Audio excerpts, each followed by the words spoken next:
एक आदमी ने अपनी पत्नी को खुश करने के लिए अपनी ही त्वचा उतार दी और फिर मुस्कुराते हुए खाने की मेज पर बैठ गया। उसकी पत्नी ने यह दृश्य देखा तो न केवल डर नहीं गई बल्कि संतुष्ट मुस्कान भी दिखाई। खाने की मेज पर पत्नी ने रेड वाइन डाली, पति का हाथ थामा, उसकी हर एक त्वचा को निहारते हुए पति के प्रति उसके प्यार को गहराई से महसूस किया। रात में दोनों अब भी एक दूसरे को गले लगाकर सो सकते थे, अब भी एक दूसरे के साथ सुख का आनंद ले सकते थे। लेकिन इस खुशी के पीछे परेशानियां भी आने लगी। जहाँ भी वह आदमी जाता वहाँ खून के धब्बे जरूर रह जाते।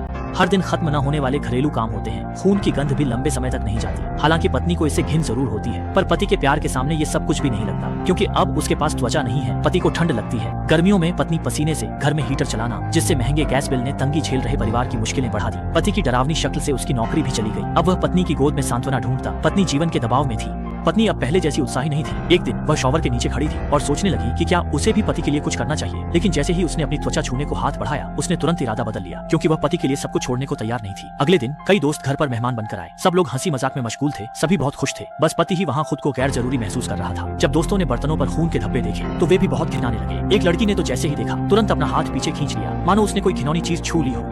इस पल आदमी का आत्मसम्मान शराब के गिलास की तरह चकनाचूर हो गया। इसके बाद दोनों के बीच पहले जैसी रोमांटिकता कभी नहीं रही और महिला भी रोज के खत्म न होने वाले घरेलू कामों से ऊबने लगी। उसे लगने लगा कि शायद पति की सारी कोशिशें अच्छी बात नहीं है। एक दिन पति ने अपनी उतारी हुई त्वचा को छूते हुए कुछ सोच लिया। देर रात पत्नी ने पति को निराश और हताश देखा तो उसने खुद फैल करते हुए पति से प्यार जताना शुरू किया और सहयोगी ढंग से उसे गले भी लगा लिया। वह पत्नी को प्यार से सहलाने लगा, लेकिन अगले ही पल